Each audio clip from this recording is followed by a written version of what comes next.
सिंहासन के साफ होने के बाद राजा भोज पहली दिन ही सिंहासन पर बैठने के लिए उत्सुक थे। जब पहले दिन राजा भोज ने सिंहासन पर बैठने की कोशिश की, तभी सिंहासन से पहली पुतली रत्नमंजरी प्रकट हुई।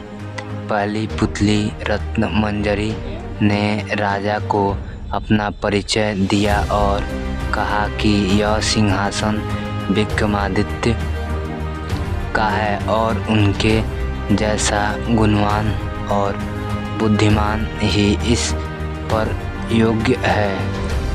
यह अगर यकीन नहीं होता तो राजा विक्रमादित्य की यह कहानी सुनकर फैसला करना कि तुम में ऐसे गुण हैं या नहीं।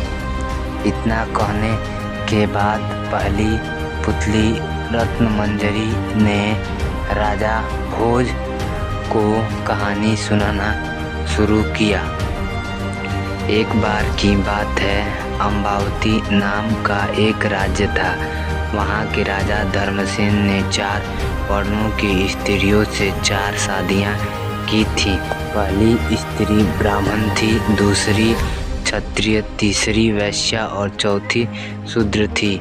ब्राह्मण स्त्री से हुए पुत्र का नाम ब्रह्मत्व था। क्षत्रिय से उन्होंने 3 पुत्र हुए थे, जिनके नाम थे शंख, विक्रमादित्य और व्रतविहित। वैश्या पत्नी से हुए पुत्र का नाम चंद्र था और शूद्राणी के बेटे का नाम धनवंतरी था। जब सभी लड़के बड़े हुए तो ब्राह्मणी के बेटे को राजा के दीवान बनाया, लेकिन वह अपनी जिम्मेदारी ठीक तरह से संभाल ना सका और वह राज्य छोड़कर चला गया। कुछ वक्त तक वह कई जगहों में भटका और कई धारानगरी नाम से राज्य में पहुंचा और वहां उसे एक अच्छा ओहदा मिला। लेकिन एक दिन उसने वहां के राजा को मार दिया और खुद राजा बन गया।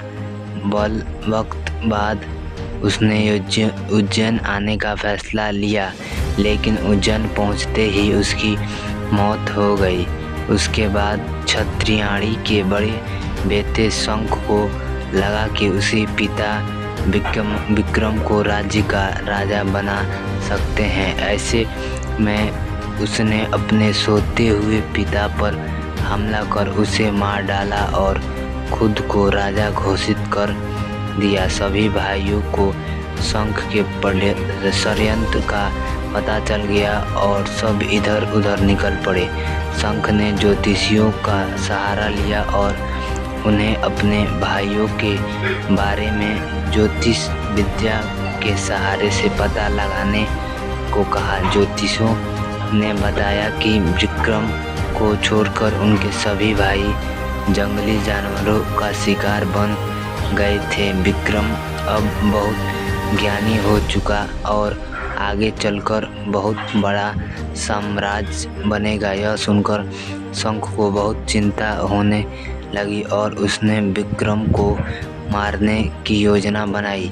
शंख के मंत्रियों ने विक्रम को ढूंढ निकाला और शंख को इसकी जानकारी दी। शंख ने एक तांत्रिक के साथ विक्रम को मारने की योजना बनाई।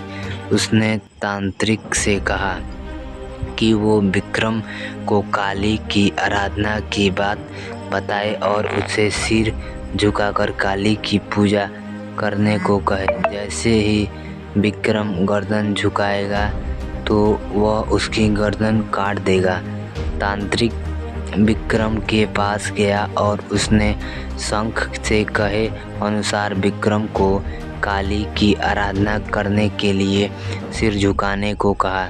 शंख भी वही छुपा बैठा था। विक्रम ने खतरा महसूस कर लिया था। उसने तांत्रिक को सिर झुकाने की विधि बताने को कहा और तांत्रिक जैसे ही झुका, शंख ने उसने विक्रम समझकर उसकी गर्दन काट दी।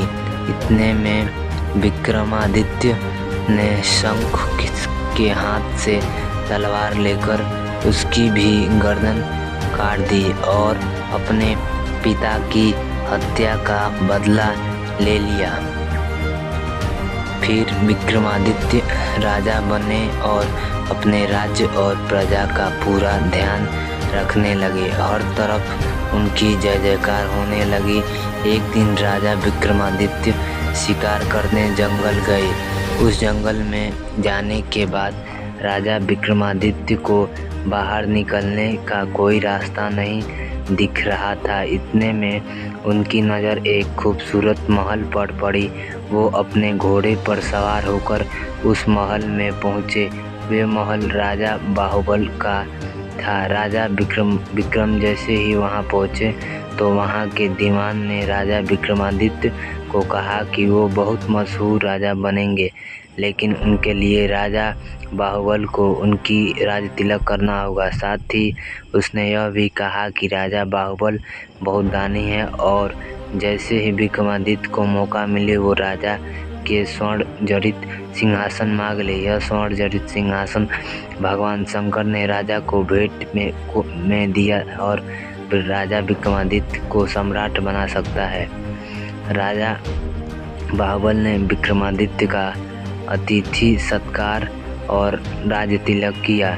इस दौरान विक्रमादित्य ने सिंहासन की मांग की और राजा बाहुबल ने विक्रमादित्य को उसका सही हकदार समझते हुए बिना संकोच सिंहासन दे दिया।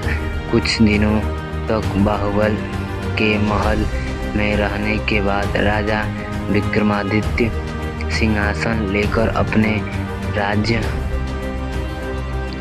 वापस आ गए। सिंहासन की बात दूर दूर तक फैल गई। हर कोई राजा विक्रमादित्य को बधाई दे रहा था। इतना सुनते ही पुतली रत्नामन जी ने कहा कि राजा भोज, अगर ऐसा कोई काम आपने भी किया है तो आप इस सिंहासन पर बैठ सकते हैं। यह कहने के बाद पहली पुतली रत्नमंजरी उड़ गई।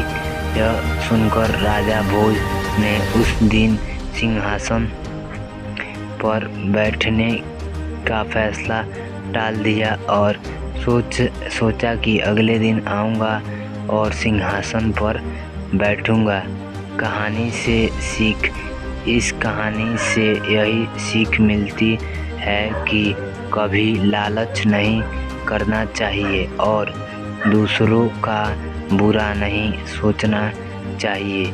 जो दूसरों का बुरा चाहते हैं उनके साथ कभी अच्छा नहीं होता है।